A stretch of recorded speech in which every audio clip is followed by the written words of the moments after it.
Sal de la mentira, eso es todo lo que tienes que hacer. Protestar esta vaina, hacer la subversión de la vida.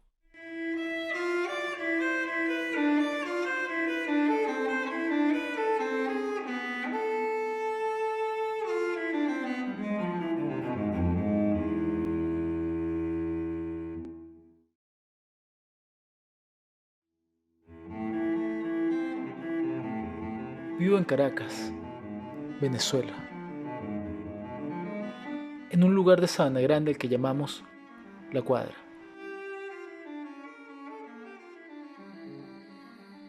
Este lugar siempre ha sido casa de hombres sin hogar.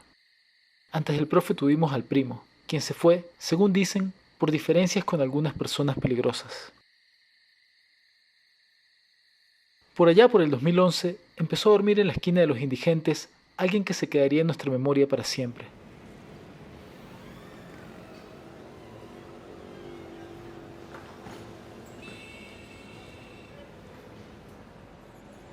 No recuerdo ni cómo ni cuándo conocí al profe, pero era casi inevitable escucharle hablar y pensar en cómo alguien que se expresa de esa manera puede ser un indigente. Eso es lo que dicen los masones. La, el, la vida es un árbol de raíz invertida. Y que cuando tomates el árbol, tomates el fruto del árbol, caíste en la inversión. O sea, saliste a la materia. Viniste aquí. Entonces lo que tienes que darte cuenta de dónde coño eres y volver. Pero entonces tienes que negarlo todo. Todo esto es mentira, entonces actúa como que si todo fuera de mentira. Pero mientras no lo entiendas, vas a estar en el mismo peo que tomo agua y ahora tengo hambre. Como, ahora tengo que sé Sísifo subiendo la piedra y bajando, subiendo la piedra y bajando. Entonces que el Cristo te decía, una técnica te decía, mira, vale, el agua que yo te voy a dar no te va a dar más sed. Si no, vas a estar en el mismo círculo, en la rueda del samsara. Como, y ahora necesito tomar agua. Tomo agua y ahora necesito comer. Como y ahora necesito tomar agua. Tu alma, que es lo que necesita crecer, solo puede crecer aquí. Así que está en una escuela. Y el alma comienza a crecer como espíritu. Entonces solo tu alma, está en medio de un combate. Tiene que crecer. Y ella es la que tiene que darse cuenta, y cuando logra darse cuenta se convierte en espíritu. Los chinos dicen que el riñón derecho no es un riñón derecho, sino que es el asiento del espíritu. ¿Me explico? Y que el alma se conecta con el universo a través de 10 huecos. 7 de los huecos están en la cara, todo el oído, los ojos, el olfato, la boca, el pene, el ombligo y el culo. Tu peor enemigo es lo que más te gusta. No hay que agradar los huecos. Me explico, no hay que estimularlo para que la mente se tranquilice y pueda percibir la otra parte. No es fácil, es un viaje. Viaje hacia adentro largo, pero tiene sus portales. Cada uno tiene una puerta y tiene un significado. A uno lo llaman cábala, a otros lo llaman los portones del templo, los lugares del templo. Es decir, el templo eres tú, porque eso que está ahí es lo que está aquí.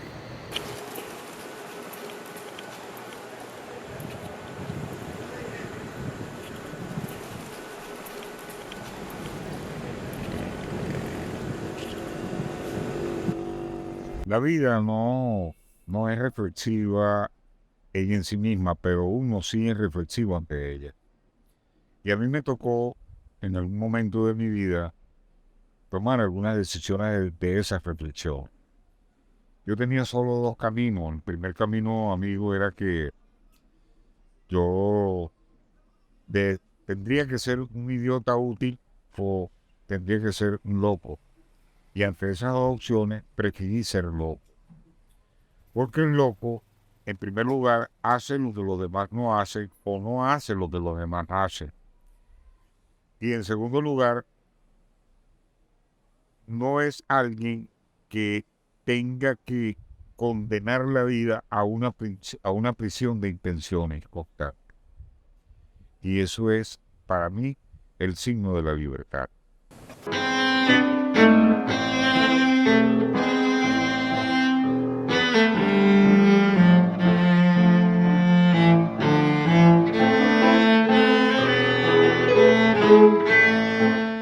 En esta condición de vida, tú no puedes dejar de ser un hombre espiritual.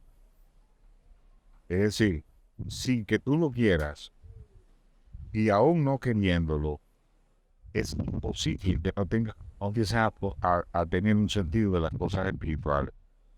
Porque pareciera absurdo o ridículo, pero muchas veces uno está en un acto muy simple haciendo un ejercicio de mucha profundidad espiritual. Yo pienso que la condición dentro de la sociedad, eso depende de qué sociedad esté. Por ejemplo, si estuvieras en la India, fueras un sadhu. Si estuvieras en Europa, fueras un anacoreta. Si estuvieras no sé, en Arabia, fueras mula. Y así sucesivamente. Aquí eres un indigente. ¿Y qué es un indigente? Bueno, para la naturalidad de las personas es un ser humano que no llega ni agente ni animal, que está en el limbo de ambas partes, ¿no? Y como yo no llego a mi condición de gente porque no reúno las cualidades o las solvencias de cualidades humanas sociales, entonces soy un desecho humano. Porque los valores son externos, los valores están determinados y están patronados. Yo puedo ser un hombre pobre, pero no soy un pobre hombre. Y así me siento. Y siento que hago cosas útiles, como que enseño a los jóvenes, ayudo como tengo que ayudar, y estoy siempre en un estado de actitud positiva hacia las cosas, ¿no? A veces con un poquito de soberbia, porque cónchale, si hay algo que a mí me molesta, son dos cosas. La estupidez, como le molestaba a Einstein, y ese era un genio, y la miserabilidad humana. No es ser miserable porque seas pobre, sino porque eres mental y espiritualmente miserable. Entonces aquí yo soy un indigente y como eso es inevitable, algún día la indigencia pasará a ser un estado espiritual.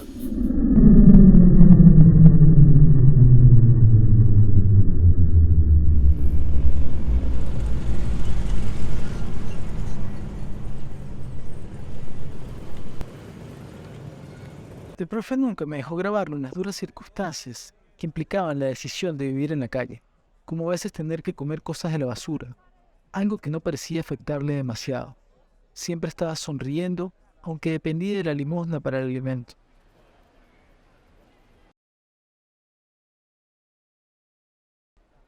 Mientras hacía una de las grabaciones, este transeúnte me dijo que el profe había sido ingeniero y diputado.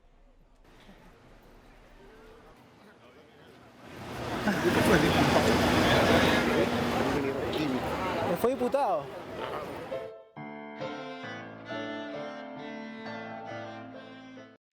En efecto, el profe, que en realidad se llamaba Tom Arnaud, había sido diputado. Pero de aquel hombre solo quedaban fotografías en periódicos viejos. El profe ya no era quien había sido. Sin embargo, su pasado me llenaba de curiosidad.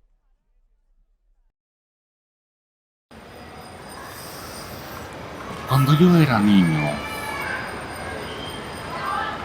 lo único que recuerdo con mucha fuerza fue que tenía un gran amor por mi padre, al que nunca conocí.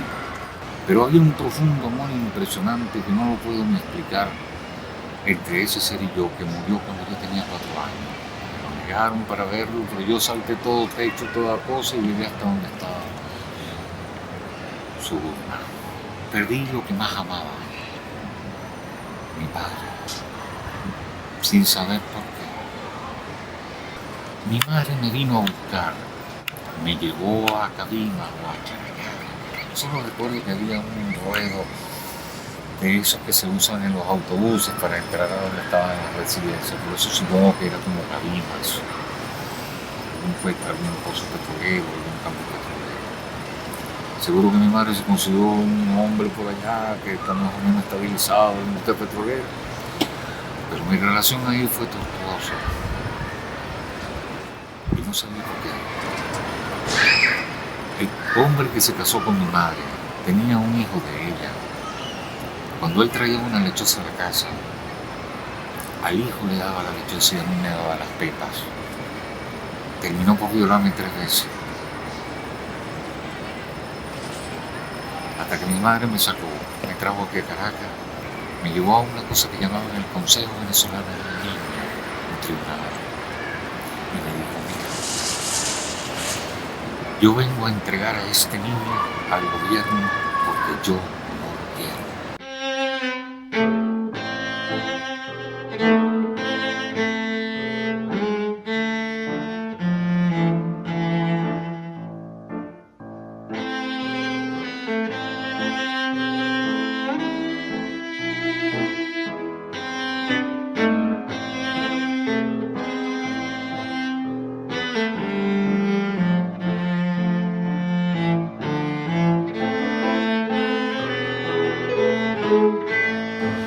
Había un trabajador social que llamaban Orlando Brice, era un psicólogo, y el tipo era de izquierda. Y cuando me llevan al Consejo Venezolano del Niño, el trabajo de presentación de la historia del niño y al conversar con él, la evaluación psicológica me la hizo él. Y cuando él me ve hablando y me ve expresando, me ve las cosas que yo le digo, empieza a explicarme un poco qué fue lo que me pasó. Me dice, mira, tú tuviste una especie de crianza y sobre ti había mucha inestabilidad y sobre ti se reflejó un sentimiento de clase. Entonces, primera vez que yo oí ese concepto de clase, y empezó a explicarme el concepto de clase. El tipo era de izquierda, y entonces me le da una versión de mi vida desde la perspectiva de la izquierda. Me dice, mira, tú no eras el hijo era el otro, entonces siempre a aquel le daban lo mejor y a ti te daban lo peor, y eso te pareció a ti una injusticia, y esa injusticia te hizo ser muy rebelde, y era correcto, así fue. Entonces tuve que asimilar la rebeldía como un acto político, como una especie de subversión individual en la que yo iba desarrollando mi personalidad y mi carácter. Entonces fíjate tú, en ese intervalo, ir de la Roja, estaba metiéndome en la subversión total, me encantó aquella subversión, quería sacar periódicos, imprimir cosas, ¿verdad? Y me metí en un colegio, en un teatro, ahí estaba, en un teatro y había una muchacha que hacía teatro conmigo que yo me enamoré de ella y era mayor que yo. Porque tuve la mala suerte de que todas las mujeres, la mayoría de las mujeres que han estado en mi vida han sido mayores que yo, la que verdaderamente a mí era 20 años menos que yo. Pero fíjense ustedes también, de esa vida tan conflictiva me llevó a un campo guerrillero en Guárico. En Guárico me metieron en una tigrito, me desnudaron y a mi compañera, la última vez que la vi con los senos rayados de Gillette, me habían rayado los senos. Y a mí me metieron en una tigrito que es una jaulita así de este pequeño, de este tamaño, que no tiene techo y que es de este grueso, más o menos de un metro menos de 1 metro de ancho por 1 metro de largo. Y a mí me metieron allí durante 3 meses. Cuando salí de ahí tuve que aprender a caminar. De día me ponían bajo el sol y de noche me echaban agua fría por manguera. Y así me tuvieron 3 meses. Y cuando salí de ahí fui para interrogatorio, o sea, y tenía que aprender a caminar. Había un teniente que llamaban el Gavilán, recuerdo yo. El Gavilán era famoso, el teniente Gavilán era famoso porque él lo que hacía era que te ponía en un helicóptero, te desnudaba y te vendaba los ojos. Y entonces tú subías en el helicóptero y él hacía que se movía el helicóptero y te ponían en la puerta y entonces te decían muérete y pum, te tiraban. Pero resulta que tú no sabías si de verdad estabas cuando te tirabas, descubrías que tú estabas a 1 metro del piso. Lo que sentía era el golpe. Esa era una tortura espantosa, psicológica, terrorífica, porque tú sabías que un día te iba a matar, pero no sabías qué día era, y todos los días te sometías a la misma sensación de miedo y de terror. Lo llamaban el Gavilán porque todos sus prisioneros morían tirados del helicóptero en algún momento. O sea que el Gavilán agarraba la culebra, la sube hasta el aire y la deja caer. Y así es que la mata. Como la culebra, cuando no tiene un soporte, no se puede mover, por eso es que la pueden agarrar por la cola y la flotan en el aire, y ella es incapaz de voltearse y picarte, porque ella necesita un punto de referencia, un punto de soporte para poder voltearse. Si no, no hay movimiento.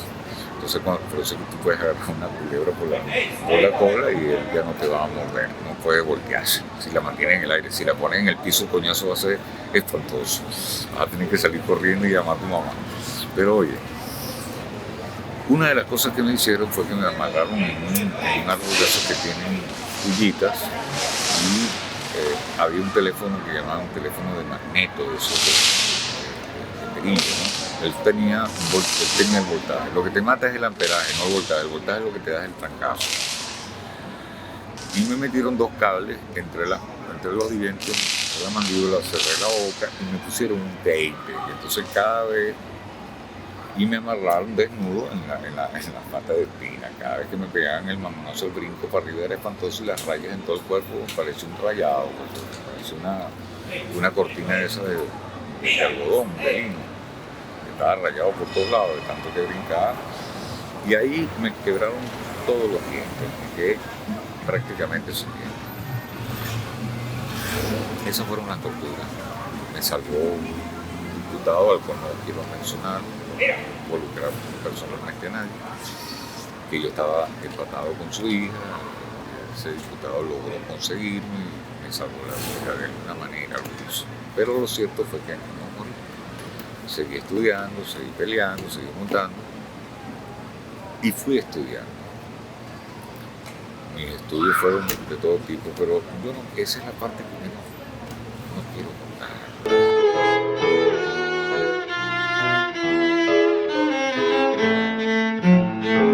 ¿Quién es el profe? El teacher. Individuo especial de nuestra comunidad. Persona muy respetada, particularmente por los jóvenes de nuestra comunidad. Toma la calle por convicción, no por ningún tipo de enfermedad, creo yo. Sencillamente dejó atrás aquel mundo. Y pienso que ese pequeño sacrificio le retribuye a él libertad. Esa libertad que todos estamos buscando no la conseguimos porque estamos aferrados al mundo material. Él ya pasó esa etapa. No anda buscando más nada sino su tranquilidad interior y el poderle dar a la gente a su alrededor. Particularmente, es muy grato saber que enseña a los muchachos. Siempre tiene una palabra bonita, muy agudo en su criterio acerca de lo que nos rodea. Un individuo especial. No diría que es un indigente, por el contrario. Está mucho más claro que la mayoría de nosotros en cuanto a la vida y a qué es lo que está buscando.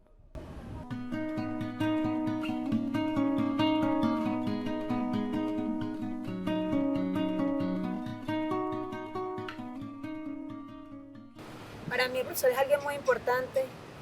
No es solo un indigente, es aquella persona que te escucha, que está ahí para darte un consejo, que la gente lo toma como loco o que él quiere ser loco aunque no lo sea.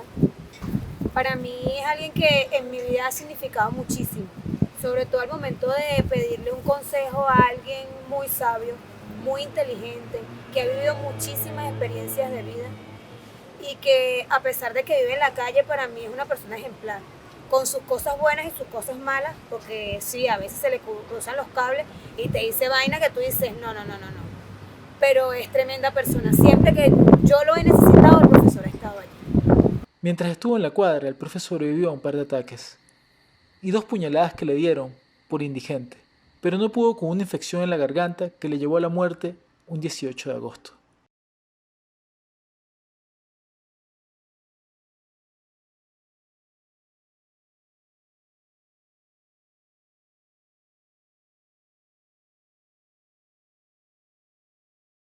A la muerte del profe, la comunidad se reunió para llevar a cabo su última voluntad: esparcir sus cenizas en la montaña.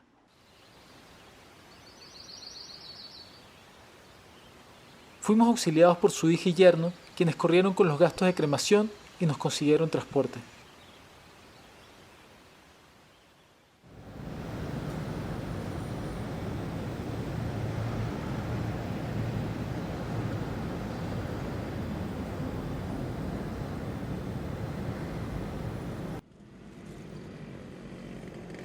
Gabriel, uno de sus estudiantes, me dejó este texto a la memoria del profe.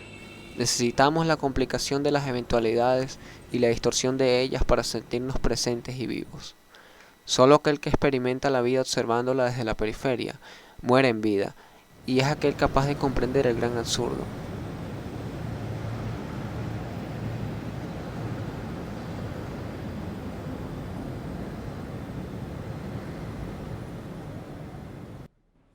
Que yo estoy tratando de aprender a amar a la gente, no importa cómo sea.